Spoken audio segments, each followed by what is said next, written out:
আমরা আলোচনা শুনছি আল্লাহ রাসূল সাল্লাল্লাহু আলাইহি ওয়াসাল্লামের সিরাত থেকে একটি অংশ মিলাদুন নবী সম্পর্কে। মিলাদুন নবীর আলোচনা সহজে বুঝানোর জন্য বুঝবার জন্য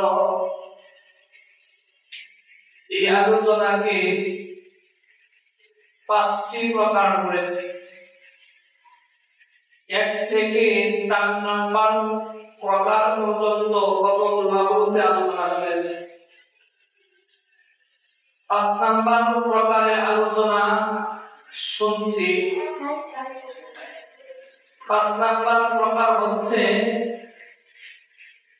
আশিকে রাসূল কাকে বলে। প্রকৃত আশিকে রাসূল হলেন সাহাবায়ে কেরাম। এর আলোচনা শুনছি। আমাদের মাঝে প্রকৃত আশিক রাসূল কারা, বুঝবো কেমনে? আমাদের মাঝে প্রকৃত আশিক রাসূল হলেন তারা যাদের মধ্যে 4টা গুণ থাকবে। যাদের মধ্যে 4টা গুণ পাওয়া যাবে তারা হলেন প্রকৃত আশিক রাসূল। এই 4টা গুণ যাদের মধ্যে নাই তারা হলেন নকল আশিক রাসূল, খাঁটি আশিক রাসূল হতে পারে। 1 নাম্বার গুণ ইত্তিবায়ে সুন্নাহ। 2 নাম্বার গুণ যে বেশি বেশি দুরূদ পড়বে। 3 নাম্বার গুণ রাসূলের সম্মান রক্ষা করবে এবং বেয়াদবিমূলক কোনো আচরণ প্রকাশ করবে। 4 নাম্বার গুণ এমন কোন কাজ করবে না যার দ্বারা রাহমাতুল আলামিন কষ্ট পায়।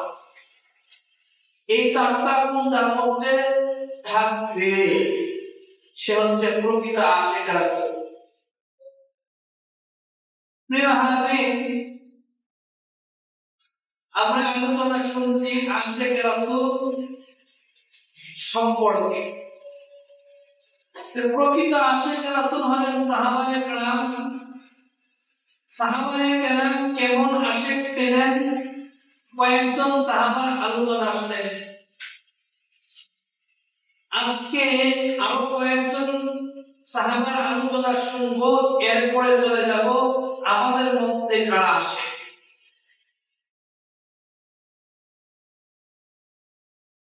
আজকে আরো কয়েকজন সাহাবা তারা কেমন আশিক ছিলেন এই সম্পর্কে আলোচনা শুনবো। দেখুন, ইসলামের 4 জন খলিফা, 4 জনের মধ্যে 2 জন হলেন আল্লাহ রাসূল সাল্লাল্লাহু আলাইহি ওয়াসাল্লামের শ্বশুর, আর 2 জন হলেন মেয়ের জামাতা। গত জুমায় 2 জন শ্বশুর, ইসলামের প্রথম খলিফা, ইসলামের দ্বিতীয় খলিফা কেমন আশিক ছিলেন, শ্বশুররা কেমন আশিক ছিলেন এই আলোচনা শুনেছি। আজকে আরো 2 জন আশিকের, আরো কয়েকজনের আশিকের আলোচনা শুনবো। এর মধ্যে হচ্ছে 2 জন তুলহারের বাদশা রাহমাতুল আলামিনের মেয়ের জামাতা। ইসলামের তৃতীয় খলিফা উসমান রাদিয়াল্লাহু তাআলা, তিনি কেমন আশিক ছিলেন? ষষ্ঠ হিজরিতে আল্লাহ সুবহানাহু ওয়া তাআলা আল্লাহ রাসূল সাল্লাল্লাহু আলাইহি ওয়াসাল্লামকে স্বপ্নের মাধ্যমে নির্দেশ দিলেন, আপনি হজ পালন করেন, হজ আদায় করেন। তখন আল্লাহ রাসূল সাল্লাল্লাহু আলাইহি ওয়াসাল্লাম 1,500 সাহাবাকে নিয়ে হজ পালন করার উদ্দেশ্যে রওনা করলেন। যেতে যেতে যখন হুদাইবিয়া নামক স্থানে তিনি পৌঁছলেন, তখন কাফেরদের মাধ্যমে কাফেরদের দ্বারা বাধা প্রাপ্ত হল। বাধা প্রাপ্ত হওয়ার পরে তিনি এখানে যাত্রা বিরতি করেন। আর এখন একটা থমথমে অবস্থা, কাফেররা হজ করতে দিবে না, আর রাহমাতুল আলামিন হজ করবেন ১৫০০ সাহাবাকে নিয়ে। এই সময় এমন একটা থমথমে অবস্থা বিরাজমান করছে, যে অবস্থা, এই অবস্থায় কি করা যায়? কাফেরদের কাছে দূত হিসাবে কাকে পাঠানো যায়? রাহমাতুল আলামিন সাইয়্যিদুল মুরসালিন তিনি উসমান রাদিয়াল্লাহু তাআলা আনহুকে বলেন, সুবহানাল্লাহ, তিনি বলেন, উসমান তুমি দূত হিসাবে কাফেরদের কাছে যাও, এর সমাধান আছে। উসমান রাদিয়াল্লাহু তাআলা কেমন আশিক ছিলেন, একটা টু শব্দ করে রাসূল বলেছেন চলে যাবে। এই অবস্থায় জীবনের আশঙ্কা আছে, কাফেরদের হাতে হত্যা হওয়ার আশঙ্কা আছে, নিশ্চিত আশঙ্কা আছে, তারপরেও রাহমাতুল আলামিন কথাই তিনি চলে বলেন, সুবহানাল্লাহ। এইটাকে বলা হয় আশিক। তিনি গেলেন, এই দিক দিয়ে গুজব ছড়ানো হলো, রটানো হলো যে উসমান গনি রাদিয়াল্লাহু তাআলা আনহুকে হত্যা করা হয়েছে। বলেন নাউযুবিল্লাহ। আল্লাহর অশেষ মেহেরবানিতে, আল্লাহর অশেষ কৃপায়, আল্লাহর অশেষ দয়ায় তিনি সুস্থ ফিরে আসলেন। ওই যে তিনি কোনো একবার আল্লাহ রাসূল সাল্লাল্লাহু আলাইহি ওয়াসাল্লাম বলেছেন তুমি যাও, দ্বিতীয়বার কোনো পুরুষত্ব করে নাই, এটাকেই বলা হয় আশিক। সুবহানাল্লাহ। সুবহানাল্লাহ। এখন আসুন ইসলামের চতুর্থ খলিফা আল্লাহ রাসূল সাল্লাল্লাহু আলাইহি ওয়াসাল্লামের চতুর্থ ভাই এবং মেয়ের জামাই আলী রাদিয়াল্লাহু তাআলা, তিনি কেমন আশিক ছিলেন? কাফেররা যখন আল্লাহ রাসূলকে হত্যা করার জন্য হন্য হয়ে তালাশ করছে, অনুসন্ধান করছে, খোঁজাখুঁজি করছে, তখন আল্লাহ সুবহানাহু ওয়া তাআলা, আল্লাহু কারীম, রব্বে কারীম তিনি নির্দেশ দিলেন যে আমার প্যারে হাবিব ও আমার দোস্ত ও আমার হাবিব তুমি মক্কা ছেড়ে মদিনায় চলে যাও। তখন তিনি হিজরত করবেন। এই হিজরতের সময় তার বিছানায় কাকে শুয়ে যাবে, শুয়ে রেখে যাবে। তিনি শুয়ে রেখে গেলেন আলী রাদিয়াল্লাহু তাআলা। আলীকে বললেন, আলী তুমি আমার বিছানায় শুয়ে যাবে। কেন? যেন কাফেররা মনে করে আমি শুয়ে আছি, আর যদি তারা অতর্কিত ভাবে হামলা চালায় তাহলে তো বড় করে পড়ে। সেই অবস্থায় আলী রাদিয়াল্লাহু তাআলা শব্দ করেন নাই, তিনি বিছানায় শুয়ে গেলেন। সুবহানাল্লাহ। সেই অবস্থায় তিনি শুয়ে গেলেন। তারা কেমন আশিক ছিলেন, রাসূলের কথা কেমন বলতেন। শুয়ে গেলেন। কিছুক্ষণ পরে সাহাবায়ে কেরাম প্রশ্ন করলেন যে আমার প্রিয় সাহাবা, আপনি যে শুয়ে রইলেন, আপনাকে তো আল্লাহ রাসূল মনে করে মানুষ এই কাফের মুশরিকরা আপনাকে হত্যা করে দিয়েছে, আপনি কি ভয় পান নাই? তখন আলী রাদিয়াল্লাহু তাআলা জবাব দিয়েছিল, আমি আমার প্রাণের চেয়েও, আমি আমার ধন সম্পদ টাকা পয়সার চেয়েও, আমি আমার সন্তানদের চেয়েও, আমি আমার জীবনের চেয়েও, প্রাণের চেয়েও আমি আমার রাসূলকে বেশি ভালোবাসি। আর এই কথাই আল্লাহর রাসূল সাল্লাল্লাহু আলাইহি ওয়াসাল্লাম বুখারী শরীফের 15 নম্বর হাদিসের মধ্যে বলেন, লা ইউমিনু আহাদুকুম হাত্তা কুনা হাব্বা ইলাইহি মিন ওয়ালিদিহি ওয়া ওয়ালাদিহি ওয়ান নাস আজমাইন। মানুষ প্রকৃত মুমিন হতে পারবে না যতক্ষণ পর্যন্ত না আমি তার কাছে অধিক প্রিয় হব তার প্রাণের চেয়েও, তার জানের চেয়েও, তার সন্তানের চেয়েও, তার টাকা পয়সার চেয়েও, তার পিতার চেয়েও, পৃথিবীর সকল মানুষের চেয়েও যখন আমি তার কাছে অধিক প্রিয় হতে না পারবো, তখন সে প্রকৃত মুমিন হতে পারবে। এখন আসলে আরেকজন সাহাবা কথা বলি কেমন আশিক ছিলেন। আম্মা জান আয়েশা রাদিয়াল্লাহু তাআলা আনহা তিনি বলেন যে একজন সাহাবা আল্লাহ রাসূলের কাছে আসছে। আয়েশা বলে, আল্লাহ রাসূল, ইয়া আল্লাহ রাসূল, আমি আপনাকে আমার প্রাণের চেয়ে বেশি ভালোবাসি। সুবহানাল্লাহ। আমি আপনাকে আপনার প্রাণের চেয়েও বেশি ভালোবাসি। আমার ধন সম্পদ, টাকা পয়সা, অর্থ কুড়ি যা আছে এর চেয়েও আপনাকে আমি বেশি ভালোবাসি। আমার সন্তান, আমি আমার পিতা মাতা এবং সকল পৃথিবীর সকল মানুষদের চেয়েও আমি আপনাকে বেশি ভালোবাসি। আল্লাহ রাসূল, আমি যখন বাসায় যাই, বাসায় যাওয়ার পরে আপনার কথা যখন মনে পড়ে, আপনার কথা যখন মিস করি, আপনার কথা যখন স্মরণ করি, আমি বলে থাকতে পারি একটা নজর দেখার জন্য তাকে নজর ছুটে আসছে। যখন আপনাকে দেখি আমার প্রাণটা প্রশান্ত হয়ে যায়, হৃদয়টা ভরে যায়। এইভাবে বারবার আমি আপনাকে দেখি। যখনই মনে পড়ে তখন আর ঘরে থাকতে পারি না, তখনই আমি আপনার কাছে চলে আসি। ওগো আল্লাহর রাসূল, আমার কাছে একটা প্রশ্ন, এই প্রশ্নের জবাব যদি আপনি দিতেন। সুবহানাল্লাহ। কি প্রশ্ন? প্রশ্নটা হচ্ছে যে আপনি যখন দুনিয়া থেকে বিদায় নিয়ে যাবেন, আপনি যখন মৃত্যুবরণ করবেন, আপনি যখন দুনিয়া থেকে চলে যাবেন, আপনি তো আল্লাহর পয়গম্বর, আল্লাহর দোস্ত, আল্লাহর হাবিব, আপনি তো জান্নাতুল মাকামে চলে যাবেন। আর আমি তো সাধারণ মানুষ, সাহাবা, আমি তো নিচু জান্নাতে থাকি। তখন কি আপনাকে দেখতে পাবো? সুবহানাল্লাহ। কি আকাঙ্ক্ষা, আমি কি আপনাকে দেখতে পাবো? সেই দিন যদি আমি না দেখতে পাই, আমি কেমনে থাকবো? দুনিয়াতেই থাকতে পারি না। আল্লাহ চুপ হয়ে গেলেন, চুপ রইলেন।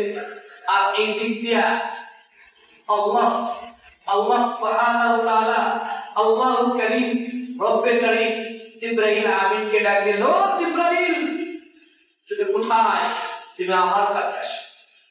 জিবরাইল বললেন, লাব্বাইক, ইয়া রব, আমাকে কেন ডাকছেন? আমি ডাকছি সূরা নিসা 69 নম্বর আয়াতটা আমার হাবিবের কাছে তেলাওয়াত করে বলেন সুবহানাল্লাহ। এই 69 নম্বর সূরা নিসা 69 নম্বর আয়াতে আল্লাহ কি বলেন? বলেন, ওয়া মাইয়িল্লাহ ওয়ার রাসূল, যারা আল্লাহ এবং তার রাসূলকে অনুগত করবে, রাসূলকে অনুকরণ করবে, রাসূলের কথা মেনে চলবে, রাসূলের সুন্নাত মেনে চলবে, তারা কাল কিয়ামতের মাঠে নবীদের সাথে, সিদ্দিকীনদের সাথে, শহীদদের সাথে, সালেহীনদের সাথে জান্নাতে থাকবে বলে সুবহানাল্লাহ। সাহাবী খুশি হয়ে গেলেন। হ্যাঁ, আমি যদি রাসূলকে মহব্বত করি, রাসূলকে অনুসরণ করি, রাসূলকে অনুকরণ করি, তাহলে আমি জান্নাতে থাকব। কেমন থাকবেন দেখেন আরেকটি হাদিস, বুখারী শরীফের 3256 নম্বর হাদিস। ওই হাদিসের মধ্যে আবু সাঈদ খুদরী রাদিয়াল্লাহু তাআলা আনহু তিনি বলেন যে আল্লাহর রাসূল সাল্লাল্লাহু আলাইহি সাল্লাম বলেন যে জান্নাতে আমলের কোয়ালিটির কারণে, আমলের তারতম্যের কারণে, আমলের পার্থক্যের কারণে কেউ একতলা, কেউ দুতলা, কেউ তিনতলা, যেমন দৃষ্টান্ত দিতে পারি আমাদের বর্তমান সমাজে যার টাকা বেশি তার তলা বেশি, যার টাকা বেশি তার বাড়ি বেশি, ঠিক না? বেশি ঠিক তেমনি ভাবে কালকে আমাদের মাঠে যার আমল ভালো হবে, কোয়ালিটি সুন্দর হবে, সে উঁচু জান্নাতে থাকবে। সবচেয়ে উঁচু জান্নাতে থাকবে নবী করিম সাল্লাল্লাহু আলাইহি ওয়াসাল্লাম। এবং এর নিচের স্তরে, নিচের তবকায় যারা জান্নাতে থাকবে, তারা ওই উপরের স্তরে জান্নাতীদেরকে এমন ভাবে দেখতে পাবে, তোমরা যখন আকাশের মধ্যে চাঁদকে দেখতে পাও, সূর্যকে দেখতে পাও, দীপ্তমান নক্ষত্রগুলোকে দেখতে পাও, তেমনি ভাবে ওই নিচের জান্নাতগুলো উপরে জান্নাতগুলোকে দেখতে পাবে। সুবহানাল্লাহ। তখন সাহাবায়ে কেরাম আরজ করলেন, ইয়া আল্লাহর রাসূল, ওই উপরের জান্নাতে কি সব নবীরাই থাকবে না আমাদের মতো মানুষও থাকবে? আল্লাহ রাসূল বলেন, হ্যাঁ, তোমাদের মতো মানুষ থাকবে, ওই সমস্ত মানুষ থাকবে আমিনু বিল্লাহি ওয়া রাসূলিহি, তারা আল্লাহর উপর ঈমান আনে এবং রাসূলকে আনুগত্য অনুসরণ করে তারা নবীদের সাথে জান্নাতে থাকবে। সুবহানাল্লাহ। তো দেখুন আরেকটি হাদিস বুখারী শরীফের 6167 নম্বর হাদিস। ওই হাদিসের মধ্যে আনাস ইবনে মালিক রাদিয়াল্লাহু তাআলা তিনি বলেন যে আমরা সাহাবায়ে কেরামকে নিয়ে বসা এই অবস্থায় গ্রাম্য একজন সাহাবা আসছে। আয়েশা বলে, হে আল্লাহর রাসূল, আপনি আমাকে এমন কিছু আমলের কথা বলেন যে আমল করলে আমি জান্নাতে যেতে পারবো। সুবহানাল্লাহ। ওনা ওই সাহাবা বললেন, আয়েশা প্রশ্ন করলেন যে আল্লাহর রাসূল, কিয়ামত কবে হবে? কিয়ামত কখন হবে? কোন সময় সংঘটিত হবে?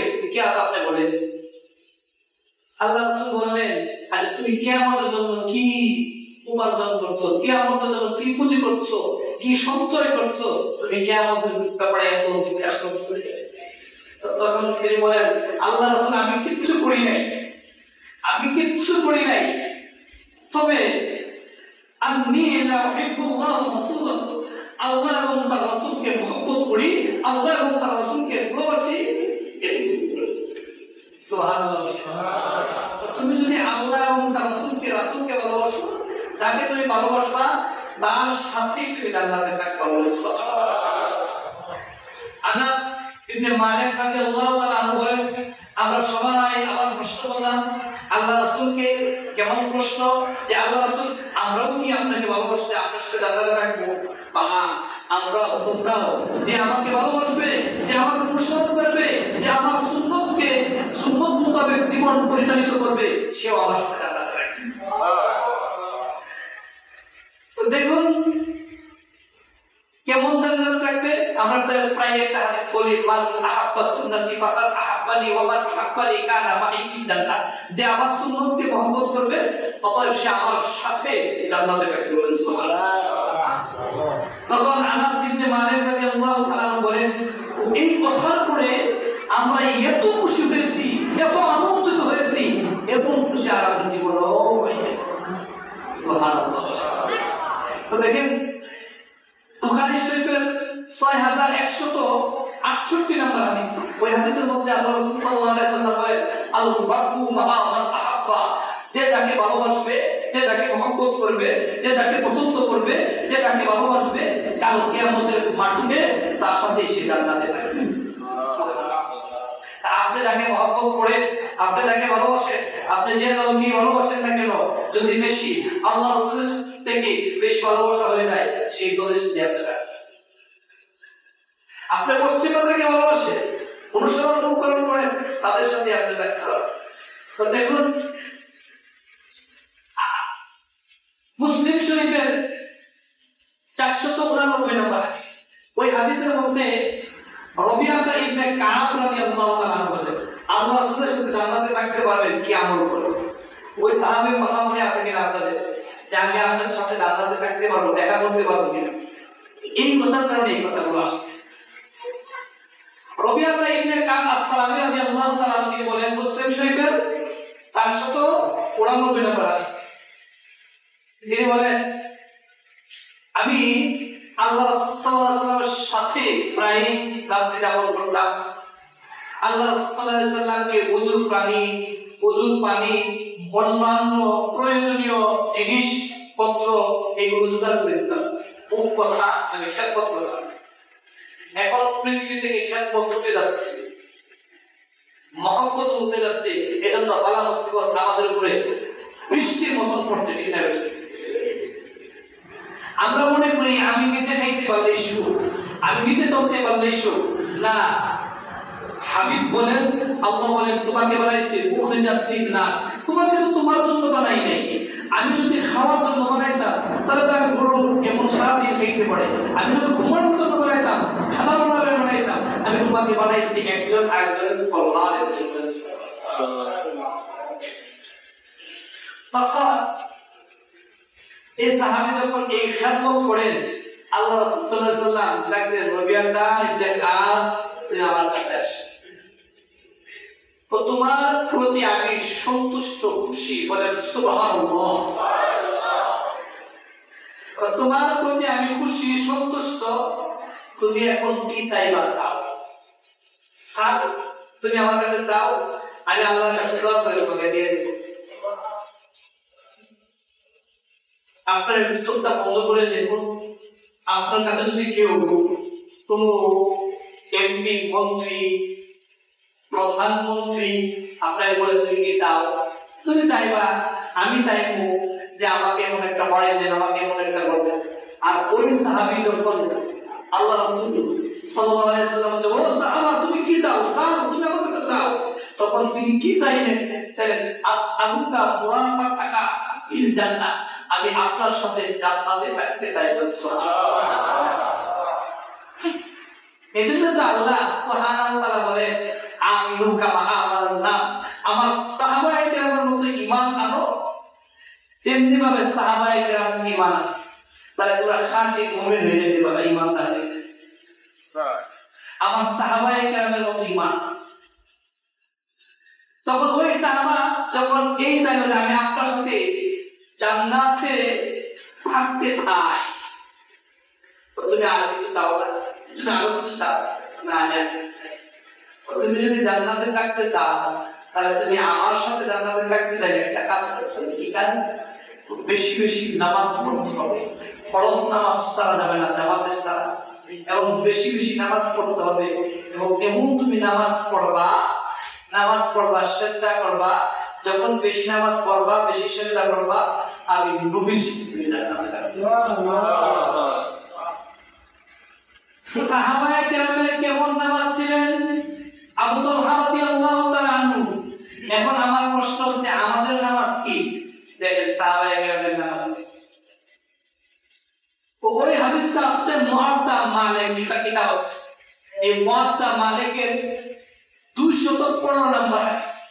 ওই হাদিসের মধ্যে আবু তালহা রাদিয়াল্লাহু তাআলা আনহু বলেন, আমি একটা বাগানের মধ্যে নামাজ পড়ছি, বাগানটা খেজুর বাগানটা এত ঘন, তখন কাছে কাছে মানুষ দেখা যাচ্ছে, খুব করে একটা পাখি চলে আসছে বাগানে। তো ওই বাগানে যখন আমি পাখি দেখলাম, আমার দৃষ্টিটা বাগানে পাখির দিকে চলে যাওয়ার পরে আমি কত রাকাত নামাজ পড়লাম এটা আমি ভুলে যাওয়ার পরে আমি চিন্তা করলাম, যে বাগান, যে সম্পদ, যে টাকা, যে পয়সা, যে অর্থ, যে কুড়ি আমাকে নামাজ থেকে গাফেল করে, নামাজের মনোযোগ নষ্ট করে এই সম্পদে আমি রাখবো। সুবহানাল্লাহ বলেন না? আমরা আল্লাহর কাছে দোয়া করি সম্পদ আমাদেরকে বেশি দান করে। সাহাবায়ে কেরামের মতো ঈমানওয়ালা। তখন ওই সাহাবা আল্লাহর রাসূলের কাছে গেলেন যে আপনি এই খেজুর বাগান নিয়ে যান, কেন? আল্লাহ রাস্তায় দান করে দেন, আপনি যে কাজে প্রয়োজন সেই কাজে ব্যবহার করেন, কারণ ওই সম্পদ, ওই টাকা, ওই বাগান আমার নামাজকে নষ্ট করেছে। তো দেখুন সাহাবায়ে কেরাম যখন নামাজ পড়তেন, পাখিরা এসে মাথায় বসে মনে করতে একটা খেজুর গাছ, আর আমরা নামাজ পড়ি, আমাদের যদি একটু গরম লাগে, একটু বাতাস না লাগে, খাদেম সব প্লাস ঠিক না কথা কোন ঠিক না ঠিক, ততক্ষণ আমরা মেজাজ গরম হয়ে যায়। আর সাহাবায়ে কেরাম তালহা রাদিয়াল্লাহু তাআলা নামাজ পড়ছেন, তার সন্তানকে সাপে কামড়াচ্ছে, মানুষ হয়ে বাঁচাইছে, তারপর তালহা রাদিয়াল্লাহু তাআলা কি হইছে? তিনি বলেন, আরে আপনার সন্তানকে সাপে কামড়াচ্ছে আর আপনি বলেন কি এত পরিবেশ হয়েছে, তারপর আপনার টের পান নাই?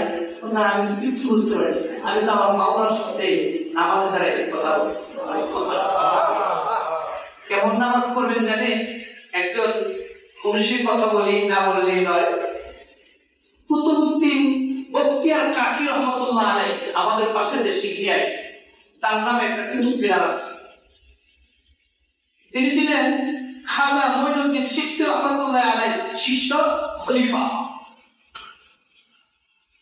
তিনি বড় বুজুর্গ ছিলেন, আল্লাহওয়ালা ছিলেন, তার মুরিদ ছিল, শিষ্য ছিল অনেক। তিনি তার খাদেমকে ওসিয়ত করে গেছে, আমি মরার পরে যার মধ্যে 4টা গুণ থাকবে সেটা আমার জানাজার নামাজ পড়ে, যার 4টা গুণ থাকবে না আমাকে জানাজার নামাজ পড়ানোর দরকার নাই। তিনি ইন্তেকাল করলেন, মানুষ জনসমুদ্র হয়ে গেছে তার জানাজা পড়ার জন্য। অনেক বড় আল্লাহওয়ালা মানুষ, বুজুর্গ মানুষ। তখন খাদেম শাহ, ওনার খাদেম কুতুবউদ্দিন বখতিয়ার কাকি রহমাতুল্লাহ আলাইহি খাদেম উঠে দাঁড়ালেন, দাঁড়িয়ে বললেন যে যার মধ্যে 4টা গুণ আছে সেই জানাজার নামাজ পড়াতে পারবে, নাহলে এই জানাজা হবে না, তাকে এমনি দাফন করা। 1 নাম্বার গুণ, সে প্রাপ্তবয়স্ক হওয়া থেকে শুরু করে এখন পর্যন্ত একদিনও সে তাকবীরুল্লাহ ছাড়ে। তাকবীরুল্লাহ হচ্ছে ইমাম সাহেব যখন আল্লাহু আকবার বলেন, এরপর যখন কেরাত শুরু করে এই মাঝখানে চুপ থাকেন না, এটাকে বলা হয় তাকবীরুল্লাহ। আবার পুরো নামাজটাকে বলা হয় তাকবীরুল্লাহ। তো এটা অতএব মূল কথা যে সে জীবনে কোনদিন নামাজ ছাড়ে নাই, জামাতে 1 নাম্বার গুণ। এই গুণটা কি আমাদের মাঝে আছে? নাই। আপনি চোখ বন্ধ করে দেখেন কত নামাজ হয়ে গেছে, কত নামাজ খাজা হয়ে গেছে। এরপরে 2য় নাম্বার গুণ হচ্ছে আসরের নামাজের পূর্বে 4 রাকাত সুন্নাত নামাজ আছে, এটাও তার জীবনে কোনদিন সে ছাড়ে নাই। 3 নাম্বার গুণ হচ্ছে সে প্রাপ্তবয়স্ক হওয়ার পর থেকে তাহাজ্জুদের নামাজ কোনদিন ছাড়ে নাই। 4 নাম্বার গুণ হচ্ছে কোন মহিলার দিকে খারাপ দৃষ্টিতে, খারাপ নজরে সে তাকায় নাই। এরকম 4টা গুণ থাকবে, সে জানাজার নামাজ পড়াতে পারবে, তার জানাজার নামাজ হবে। এই কথা যখন এলান করলেন, কি আছে একজন আরেকজনকে কানাঘুষা করছে। তো এরকম লোক কি পৃথিবীতে আছে? একজন লোক ওই শত শত হাজার হাজার মানুষের মাঝখান থেকে উঠে চাদর মুড়ে দিয়ে আস্তে আস্তে আস্তে আস্তে সামনে অগ্রসর হওয়ার পরে কুতুবউদ্দিন বখতিয়ার কাকি রহমাতুল্লাহ আলাইহি লাশের কাছে গিয়া মুখ দেখে কাপড়টা সরালে আর বলল, হযরত আপনি তো দুনিয়া থেকে বিদায় নিয়ে গেলেন, আমাকেও উন্মোচিত করে গেলেন, আমাকেও প্রকাশিত করে গেলেন, কি দরকার ছিল? আমি যে আনন্দ করছি, এই আনন্দ রবকে খুশি করার জন্য করছি। আমি তো আমার রবকে খুশি করার জন্য করছি, এটা তো মানুষকে প্রকাশ করার জন্য করি নাই। ওই রূপটাকে দেখার জন্য মানুষ নদীকায় করছে। ওই রূপটাকে জানে তখনকার রাষ্ট্রনায়ক সুলতান শামসুদ্দিন আল-তামাশ, সে প্রেসিডেন্ট, তারপরে এই আমল গুলো জানে নাই। আর আমরা একটা পরিবারের দায়িত্ব নিয়ে কত নামাজ পড়তে যাই, ঠিক না? এজন্য রাসূল বলেন, তুমি যত বেশি সিজদা করবা, যত বেশি নামাজ পড়বা, তত বেশি আমার কাছে থাকতে পারবে। আর নামাজ পড়তে যাবা, তুমি আমার থেকে দূরে চলে যাবে। তিরমিজি শরীফের 1209 নম্বর হাদিস, ওই হাদিসের মধ্যে আল্লাহ সাল্লাল্লাহু আলাইহি সাল্লাম বলেন যে জান্নাতের মধ্যে আমার সাথী হবে যারা সৎ ব্যবসায়ী, যারা সৎ ব্যবসায়ী, তারা নবীদের সাথে, শহীদদের সাথে, তাবিঈনদের সাথে, তাবিঈনদের সাথে জান্নাতে। আমরা আসছিলাম, ওই সাহাবা বলেছিল যে আমি আপনার সাথে জান্নাতে থাকতে চাই। কেন? যে আপনি যদি আমার সাথে জান্নাতে থাকতে চান, বেশি বেশি নফল নামাজ পড়েন, ইবাদত করেন, আমার সাথে আপনি জান্নাতে থাকতে পারবেন। তাহলে বোঝা যাচ্ছে যে মানুষটা নামাজ ফরজ করবে না, সে হচ্ছে বড় আশিক রাসূল বলেছে। সুবহানাল্লাহ। আর যে নামাজ ছেড়ে দিবে, সে নফল আশিক রাসূল। তার পরিপূর্ণ আশিক রাসূল হতে পারে নাই। দেখেন 4 নাম্বার আশিক রাসূল কাকে বলবো? তো এই ঘটনাটা বলছি, উহুদ যুদ্ধে আমরা জানি 70 থেকে 80 জন সাহাবা শহীদ হয়েছে। শহীদ হয়ে যাওয়ার পরে ওই শয়তান গুজব ছড়ালো, রটালো যে রাহমাতুল আলামিনকে আল্লাহ রাসূলকে শহীদ করা হয়েছে। বলেন নাউযুবিল্লাহ, বলেন নাউযুবিল্লাহ। যে শহীদ করা হয়েছে, তখন একজন মহিলা, আনসারী মহিলা সাহাবা শরীয়ত সম্মত পর্দা করে সে বেরিয়ে গেল। আমার রাহমাতুল আলামিন কোথায় আছে, আমি একটু খুঁজি। তিনি বের হয়ে গেলেন। বের হওয়ার যাওয়ার পর সামনে অগ্রসর হয়ে দেখে যে কিছু মানুষ জড়ো আছে, কিন্তু আছে। তাদেরকে প্রশ্ন করলেন, তোমরা কি আমার নবীর খবর দিতে পারো? না, আমরা আপনার নবীর খবর দিতে পারবো না, কিন্তু একটা জিনিস খবর দিতে পারবো। কি? যে এই যে দেখেন আপনার ভাই এই যে শহীদ হয়েছে, এখানে লাশ হয়ে আছে আপনার ভাই, এখানে শহীদ হয়েছে। করেন নাই, সামনে অগ্রসর নেই, এদিকে তাকালেই নাই। সে আমার ভাই, রাসূল কোথায় আছে? সামনে অগ্রসর হলেন। আরো কিছু মানুষ জড়ো হয়ে আছে, তাদেরকে প্রশ্ন করলেন যে আমার রাসূলের খবর কি তোমরা দিতে পারো? না, আমরা রাসূলের খবর বলতে পারি নাই, তবে আপনার স্বামী, আপনার প্রাণের স্বামী এই যে শহীদ আছে, এদিকে সে প্রত্যেক পড়ে নাই, এদিকে তাকানি নাই, দৃষ্টিদান নাই। আরো সামনে অগ্রসর করলেন। আরো অগ্রসর হওয়ার পরে আরো কিছু মানুষ পাইলেন, পাওয়ার পরে তাদেরকে প্রশ্ন করলেন, তোমরা কি আমার রাসূলের খবর দিতে পারো? না, আমরা রাসূলের খবর দিতে পারবো না, তবে ওই যে আপনার পিতা, আপনার জন্মদাতা পিতা শহীদ হয়ে আছে, এদিকেও তিনি প্রক্ষেপ করে দেয়। সামনে আরো অগ্রসর হলেন। আরো অগ্রসর হওয়ার পরে আরো কিছু মানুষকে পাইলেন, পাওয়ার পরে একই প্রশ্ন। তারা বললো, আমরা খবর দিতে পারবো না, তবে আপনার গর্ভধারী সন্তান, যাকে আপনি 10 মাস 10 দিন পেটে রাখছেন, ওই সন্তান দেখেন আপনার চোখের সামনে শুয়ে রয়েছে, এদিকেও তাকান নাই। সামনে আরো অগ্রসর। তারপরে আরো কিছু মানুষকে পাইলেন, পাওয়ার পরে তিনি প্রশ্ন করলেন, তোমরা কি আমার রাসূলের খবর দিতে পারো? হ্যাঁ, রাসূলের খবর দিতে পারি। ওই যে দেখো, এই জায়গার মধ্যে দুই জাহানের বাদশা রাহমাতুল আলামিন, সাইয়্যিদুল মুরসালিন, ইমামুল মুরসালিন, নবীর রহমান, নবীর তাওয়া, নবীর মারহাবা, সালাম মুনিরা, কায়েনাত সরদার দাঁড়িয়ে আছে দাওয়াত দিতে। সুবহানাল্লাহ। যাওয়ার পরে ওই মহিলা যে বাক্য দিয়েছিল, কথা বলেছিল, ওই কথাটা স্বর্ণ অক্ষরে লেখা আছে। তিনি বলেছিল, কুল্লু মুসিবাতিন বা'দাকা জালাল, কুল্লু মুসিবাতিন বা'দাকা জালাল। সকল দুঃখ কষ্ট বেদনা আমার কাছে তুচ্ছ, রাহমাতুল আলামিন বেঁচে আছে, এটাই আমি বাক্য বলেছি। সুবহানাল্লাহ। আর এই কথাই আল্লাহ রাসূল সাল্লাল্লাহু আলাইহি ওয়াসাল্লাম বুখারী শরীফের 15 নম্বর হাদিসের মধ্যে বলেন, লা ইউমিনু আহাদুকুম হাত্তা কুনা হাব্বা ইলাইহি মিন ওয়ালিদিহি ওয়া ওয়ালাদিহি ওয়ান নাসি আজমাইন। কেউ প্রকৃত মুমিন হতে পারবে না যতক্ষণ পর্যন্ত না তার জানের চেয়েও, তার প্রাণের চেয়েও, তার সন্তানাদের চেয়েও, তার পিতামাতার চেয়েও, সকল মানুষের চেয়েও আমি তার কাছে অধিক প্রিয় না হবো, ততক্ষণ পর্যন্ত সে প্রকৃত মুমিন হতে পারবে না। উমর রাদিয়াল্লাহু তাআলা বললেন, আল্লাহ রাসূল, আমি আপনাকে অনেক ভালোবাসি, কিন্তু আমার জান না ছাড়া। আল্লাহ রাসূল বললেন, তুমি এখনো পরিপূর্ণ মুমিন হতে পারো নাই, তখন তোমার জানের চেয়েও আমাকে বেশি ভালোবাসবা, তখন তুমি মুমিন হতে পারবে। তখন ওই উমর রাদিয়াল্লাহু তাআলা বলেন, আল্লাহর কসম, আল্লাহি তাল্লাহি, আল্লাহর কসম করে বলছি, আমি আপনাকে আমার জানের চেয়েও বেশি ভালোবাসি। তখন রাহমাতুল আলামিন বললেন, এখন তুমি খাঁটি মুমিন। সুবহানাল্লাহ। তাহলে আমরা আশিক রাসূল কাকে বলে? একটা আশিক রাসূল বলা হয়, প্রমাণ হলো যে বেশি বেশি নামাজ পড়বে, সে হলো আশিক রাসূল। আগামী জুমায় হবে আমাদের মধ্যে কারা আশিক রাসূল, আমাদের মধ্যে যারা 4টা গুণ থাকবে, সে আজ হবে আশিক রাসূল। এক নম্বর হচ্ছে ইত্তেবায়ে সুন্নাহ। ইত্তেবায়ে সুন্নাহ যে করবে সে হচ্ছে প্রকৃত আশিক রাসূল, এক নাম্বার।